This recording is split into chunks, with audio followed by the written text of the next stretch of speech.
soy autor de juegos, soy de la editorial SJS y yo vengo a comentarles cómo fue el proceso de diseño y creación de este juego, Los Días del Sol Negro, que desde su inicio no se llamó siempre así. El primer nombre que teníamos con Julie, que es la profesora que se tituló por el juego que hicimos con este proceso, era Filolipsis. La idea de esta charla es que hoy les voy a comentar un poco cómo desde el diseño del juego se pueden abordar temas pedagógicos utilizando las mecánicas de juego para modelar ciertas sensaciones y experiencias que nosotros queramos comunicar.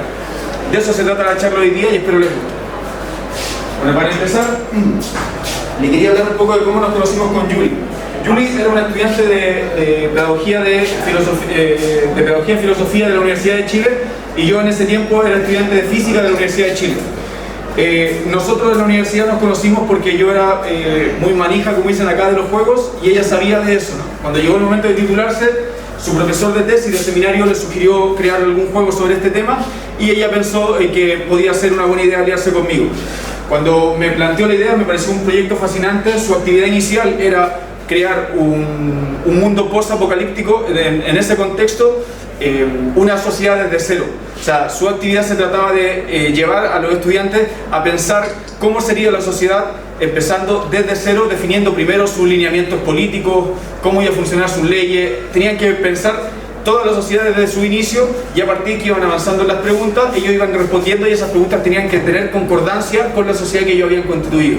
A medida que ellos iban respondiendo esas preguntas, se generaban ciertos dilemas sobre lo que habían definido anteriormente y tenían que repensar los fundamentos de su sociedad. Esa fue la idea principal. Nosotros esto lo empezamos a trabajar el 2018.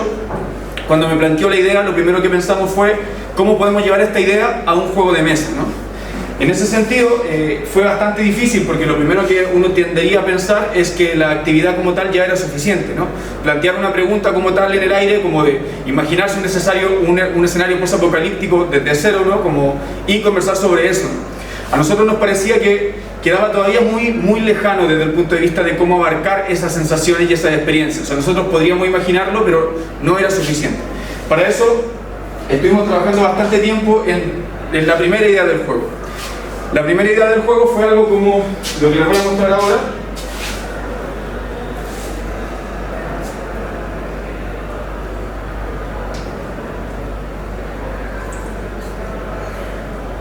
Un segundo. Aquí está.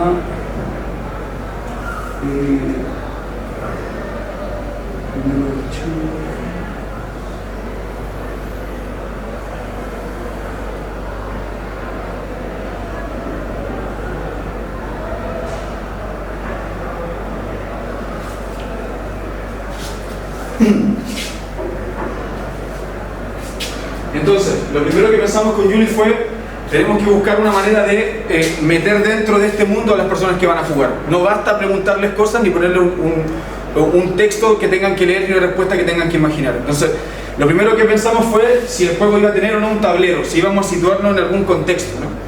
La respuesta fue que sí, y íbamos a hacer un tablero, pero la forma, había que definir cómo iba a ser ese tablero y cómo íbamos a interactuar con ese tablero. Hay un juego en particular que creo que es bien inspirador de que fue el Capitán Sonar, que Capitán Sonar tenía esto de un grupo de personas, cada uno maneja una parte de este contexto del juego, que es un submarino, y la interacción entre las mecánicas de cada uno de los tableros generaba esa experiencia colectiva, ¿no? Nos dimos cuenta con Julie, por ejemplo, que en general a nosotros nos cuesta mucho ver los juegos, los macro juegos o esos juegos grandes, porque la sociedad como tal les puso otros nombres. Si nosotros analizamos, por ejemplo, cómo funcionan las empresas tienen diferentes departamentos y de alguna u otra manera el aporte de cada individuo en esa empresa un poco que no se nota, ¿no? En realidad es porque esa persona como tal, si las empresas fueran, por ejemplo, un poco más horizontales, sería diferente el juego. Estaríamos con la sensación de juego mucho más incipiente, ¿no?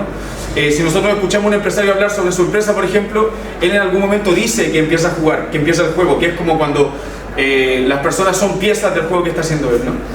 En base a esa lógica nosotros pensamos que la comunidad tenía que tener muchos elementos y cada uno de esos elementos tenía que interactuar con este tablero de alguna manera, y eso iba a mejorar la experiencia, pero no solo desde el punto de vista del juego, sino hay una palabra media extraña que es diagénesis del juego, que podría un poco hablar de cómo se relaciona el mundo del juego con el mundo real, ¿no? Y cómo el juego genera ese nexo.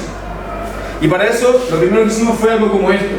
Este fue el primer modelo que yo armé de qué era acá, de las fichas de juego que iba a tener el juego. Por una parte tenemos acá esto que le llamamos bitácora de registro de consumos.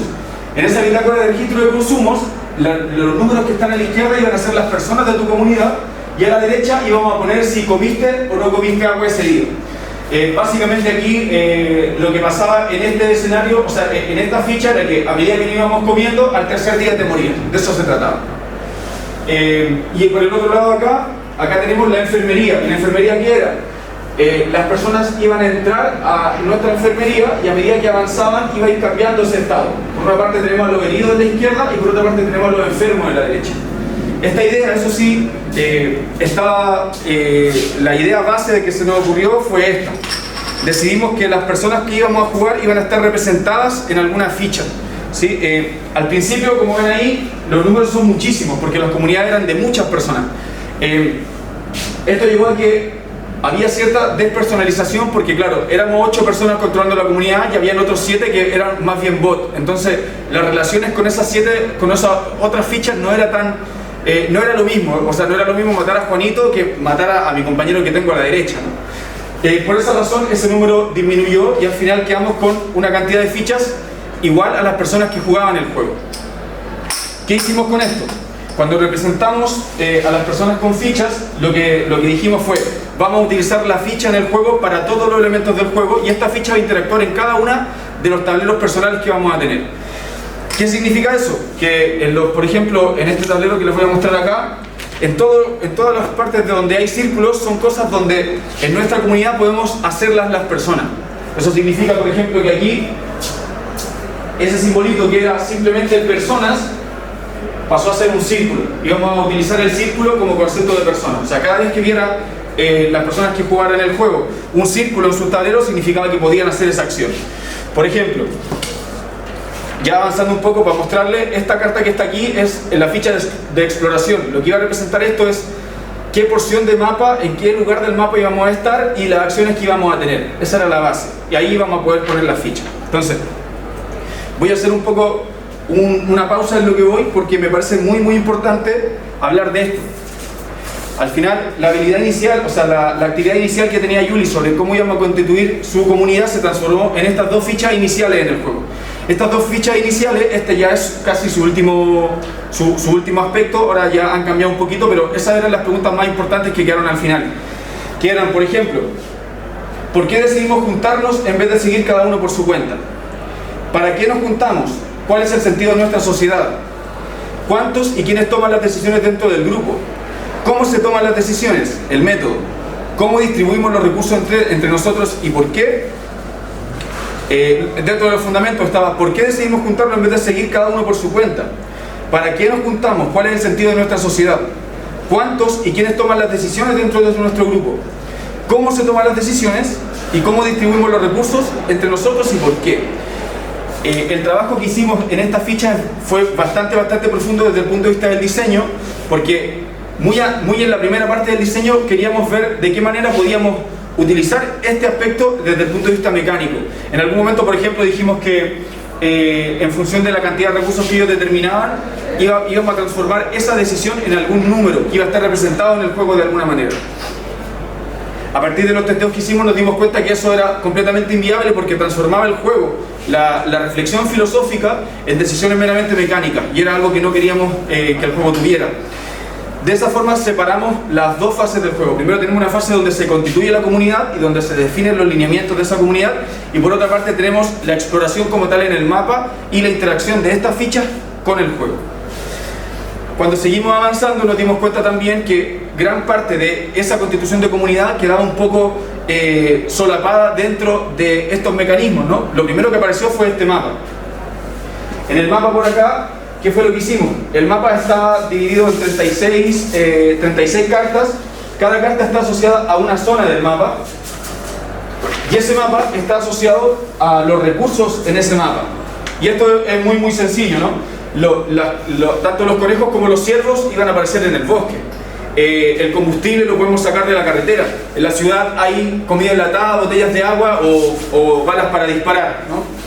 Esta distribución del mapa fue simétrica y es netamente, como le llamo yo, un puente mecánico para poder construir una distribución viable, ¿no? De que pudiese funcionar.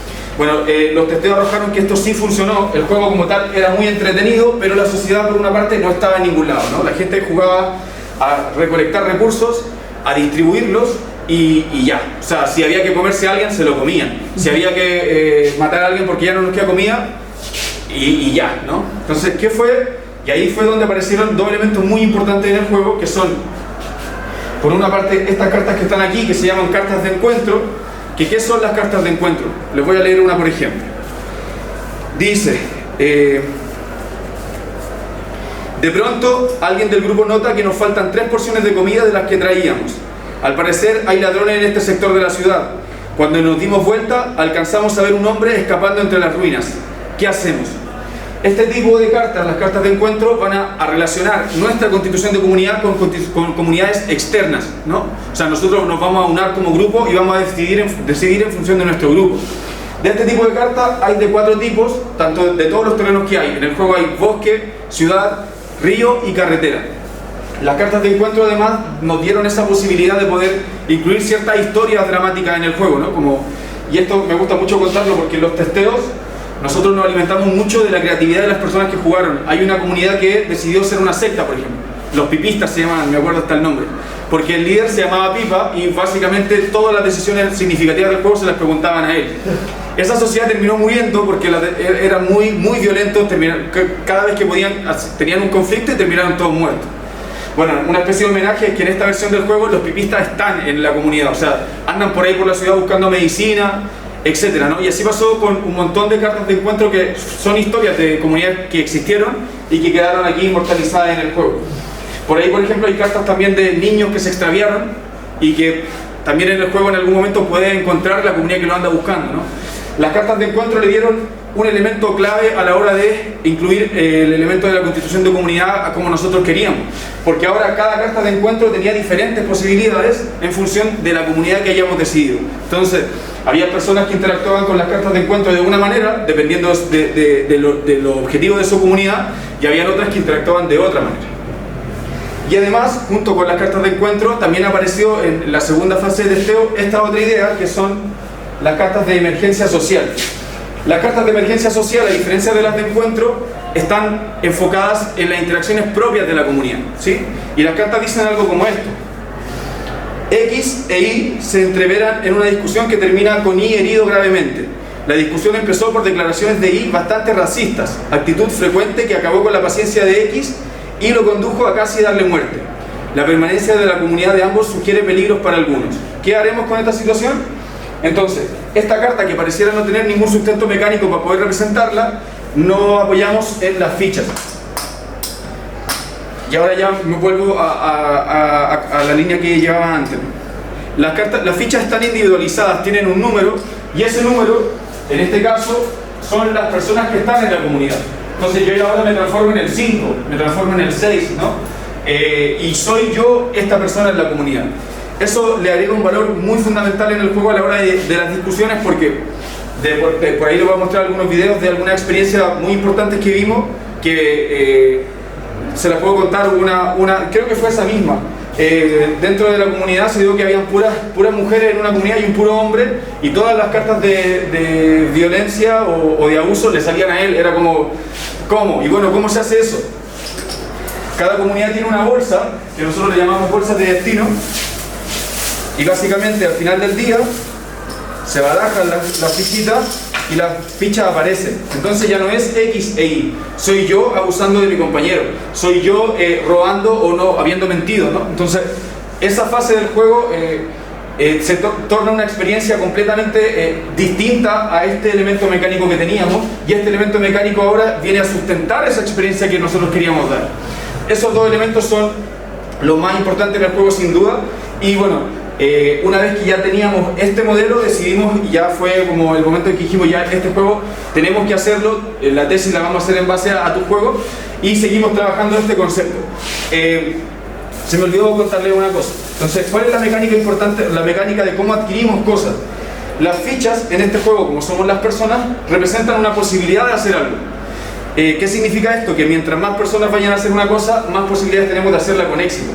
Las cartas de mapa las vamos a tomar bueno, en el colegio donde estemos, hay una comunidad allá, el encargado de la exploración se para, saca la carta donde están, que en este caso es esta carta. Si quieren se pueden parar, acercarse, no hay problema con eso. La ficha de terreno actual, que la controla alguien, la carta del mapa se pone aquí, y lo que va a representar esto entonces es que esta comunidad está en esa posición, que se equivale con el mapa. Este mapa está además, tiene coordenadas, entonces aquí se sitúa en ese lugar del mapa y nosotros estamos aquí. Cuando empieza el día decimos, bueno, ¿qué vamos a hacer? Están todas las personas disponibles, y aquí nos dividimos las tareas, ¿no? Si por ejemplo podemos ir a cazar, se va a cazar con una cantidad de personas, ¿no? Y ahora les quiero contar esta mecánica que es la que sustenta la sensación de supervivencia. Miren, este es el último aspecto del registro de Andreessen, que es el nombre que tiene ahora la bitácora de registros de consumo, que pasó a tener dos cartas ahora. Por una parte tenemos, bueno, por ahí no tengo el actual, pero es el registro de personas y oficios, donde registramos quiénes somos. Y este es el registro de Andreessen, que como les decía es el motor que sustenta la supervivencia. ¿Cómo funciona? Las personas que están aquí coinciden con el número, y a medida que vamos, no vamos, por ejemplo, lo voy a hacer un día al tiro para que lo puedan ver. Por ejemplo, si de comida tuviéramos 8 y decidimos no darle de comer a todos por alguna razón, cosa que tiene que estar sustentada en la comunidad, por ejemplo, el 1, el 2 y el 3 y el 4 no van a comer. Lo decidimos porque, qué sé yo, en nuestra comunidad se come primero los que tienen oficio, qué sé yo. Alguna razón podemos haber encontrado. ¿Y qué pasa con esto? La persona que está a cargo del registro de Andreessen, al finalizar del día, tiene que rellenar esto con dados. Las personas que están normales, en su mejor estado, van a tener dados blancos, y las personas que ya están desgastadas van a tener dados rojos, ¿sí? Si por alguna razón hay un segundo día, él va a tener que poner dados negros. ¿Y por qué eso es importante? Porque a la hora de explorar, por ejemplo, si yo quiero cazar, y esta persona le va a decir, bueno, el 1, el 2 y el 3 y el 6 están cazando. ¿Qué tiene que hacer la persona de acá? Sacar el dado del 1, el 2, el 3 y el 6 y pasárselo a las personas que están explorando. A la hora de explorar, los dados blancos los pueden rerolear 3 veces. Los dados rojos solo se pueden tirar 2 y los dados negros solo se pueden tirar 1. Es decir, a medida que las personas no se alimentan, tienen mucho menos posibilidades de conseguir lo que tienen que conseguir. Esta mecánica es la base ahora del juego y está implementada en cada una de las cartas que tienen para poder hacer acciones. En la cocina, por ejemplo, lo que conseguimos en la exploración va a la cocina. Y en la cocina, este alimento podemos cocinarlo o no. Cuando lo cocinamos, se transforma en porciones de comida que no se echan a perder. Esa es la gracia de cocinar. Y cuando es un cocinero, bueno, los roles no se los expliqué, pero básicamente los roles aumentan las posibilidades de cada una de las acciones. Y en la enfermería, bueno, en la enfermería hay muchas formas de caer en la enfermería, casi todas tienen que ver con las cartas de encuentro o con las cartas de emergencia social. Las fichas como tal van a parar a la enfermería, y si tenemos un herido va a estar en la primera fila de los heridos, y si tenemos un enfermo va a estar en la primera fila de los enfermos. Hay cartas que nos van a tirar a uno u otro día. Mientras las fichas están ahí, no las tenemos, son personas que tenemos que cuidar.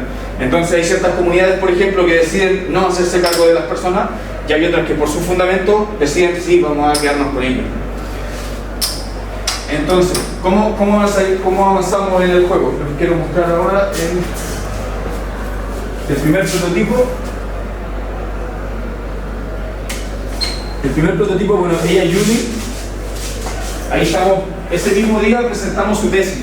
Llegamos a donde su profe y le dijimos, aquí está la tesis, y el profe no podía creerlo, o sea, se esperaba cualquier cosa, ¿no?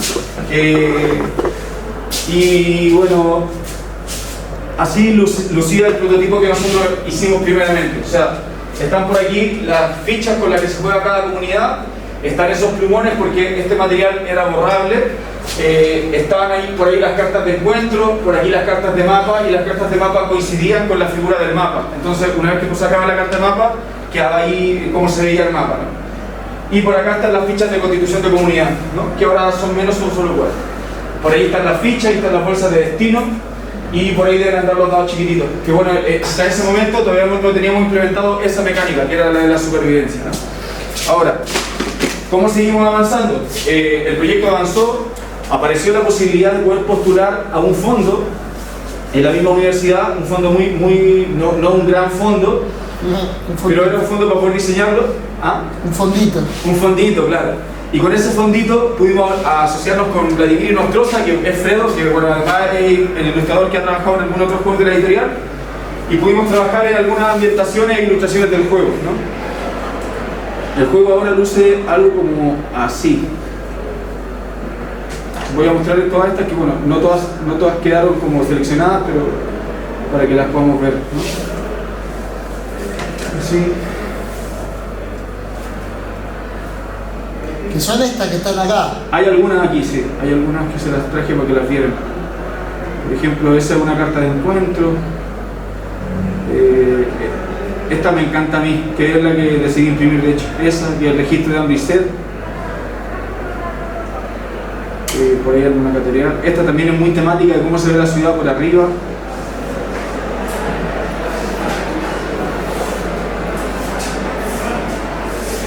Ahí hay una de la enfermería, ¿no?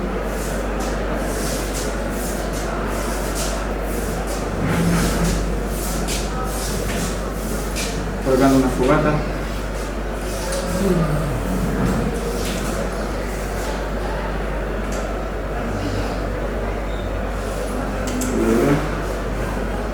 Y bueno, pudimos trabajar en la portada del juego, que es algo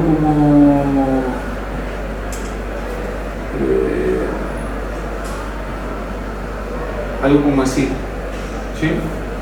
Esa es la portada en la que trabajó el Vladi, que es más o menos el rollo cuando va el juego. O sea, lo que queremos comunicar con esto es precisamente una sensación de desolación y de cómo tenemos que construir la comunidad desde cero y no queda otra que volver a reagruparnos, ¿no? O sea, quería mostrarles algunas experiencias del juego, algunos videitos, antes de pasar a la última parte de la presentación. Pero antes quería mostrarles, por ejemplo, algo de la metodología de cómo trabajamos, ¿no? Cómo se fue puliendo el juego. Nosotros en la editorial trabajamos con algo como esto.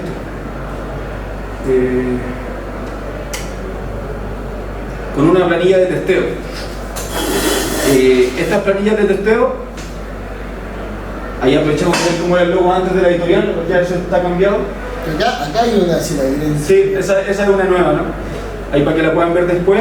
En estas planillas lo que nosotros hacemos es, cada uno de estos puntos está enfocado a alguna hipótesis mecánica que nosotros hayamos definido. Hay ciertas hipótesis que están asociadas a comunicar algún conocimiento en específico, hay otras que tienen que ver con estar generando alguna sensación específica, ¿no? Por ejemplo, esta es muy antigua, pero decía, mientras jugaba sentí la sensación de sobrevivencia, que era básicamente con ese punto lo que nosotros queríamos probar era si la distribución de los recursos era la correcta y si la sensación a la hora de tomar las decisiones estaba siendo la correcta. El juego produce un ambiente de escasez y suspenso, estaba un poco asociado al objetivo anterior. Mientras jugaba me concentré en lo mejor para el grupo, era parte de lo que nosotros queríamos demostrar, ¿no? O sea, lo que queríamos provocar con el juego. El juego me hizo pensar acerca de los fundamentos de la sociedad, importantísimo en el proyecto. Entonces, particularmente los primeros testeos, cuando nos dimos cuenta de que ese número no cumplía los requisitos, fue donde aparecieron las emergencias sociales y las cartas de encuentro, ¿no? Los fundamentos de mi comunidad determinaron mi manera de afrontar el juego, también lo que les decía antes, ¿no? Sí, es increíble cómo el juego no necesita objetivos, ¿no? O sea, el juego actualmente nosotros lo planteamos como capítulos y es una especie, ahora que jugué Gloomhaven, claro, como plantea una aventura, ¿no? Como nosotros jugamos un primer capítulo, que es el capítulo que estamos testeando hasta ahora en la actualidad en los colegios, que son 7 días, y les planteamos que después de esos 7 días tienen que estar en un lugar específico de la ciudad. A eso juegan. Ahora, cómo llegan a ese punto y cómo viajan y qué les pasa, ya tiene que ver netamente con su comunidad, ¿no? Y esto, al final, se transforma en un análisis como este, ¿no? Por ejemplo, ese que está aquí es el análisis de resultados de un testeo que hicimos el 15 de abril de 2019 en una capacitación del Departamento de Filosofía y Humanidades de la Chile con profesores de filosofía y profesores de historia. Entonces, por ejemplo, acá ellos decían, mientras jugaba me sentía con la sensación de sobrevivencia, eso lo ponemos en rojo porque no es la nota que nosotros esperábamos, ¿no?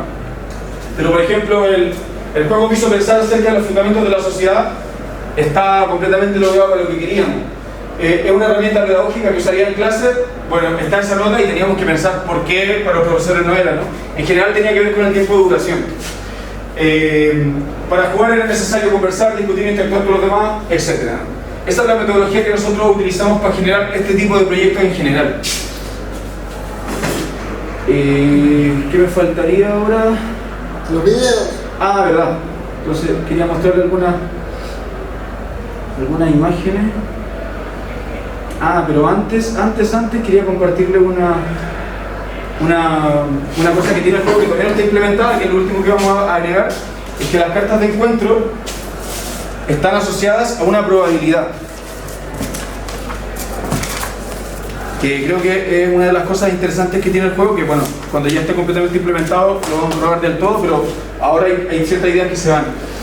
Por ejemplo, vamos a ir a la carta de el 6 del río. Vamos al río, sacamos el 6.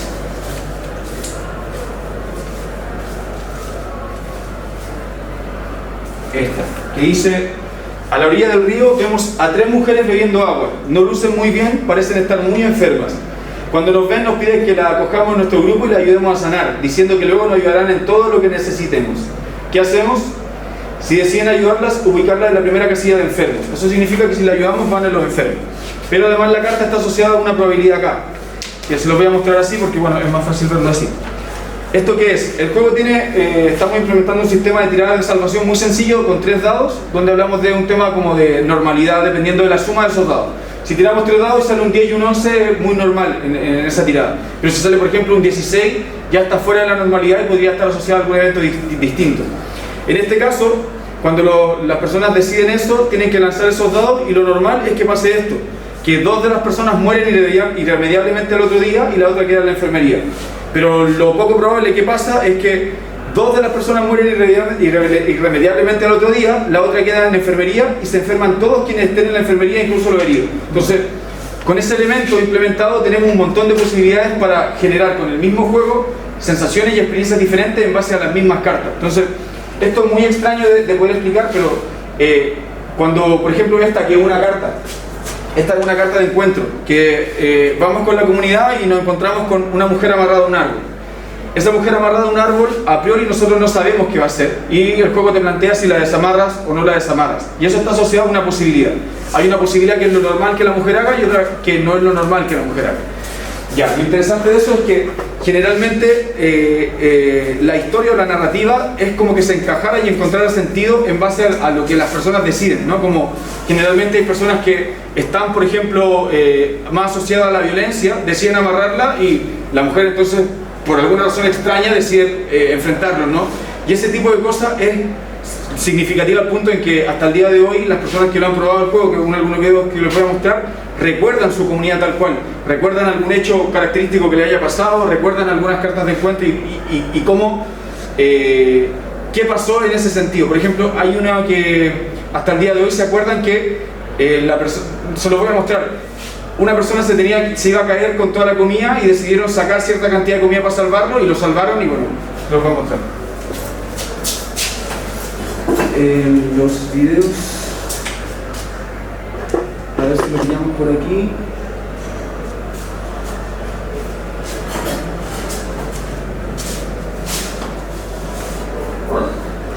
No, ese no es. Ese era un testeo más que casero. A ver si lo pillamos por acá. Por ejemplo, ahí está.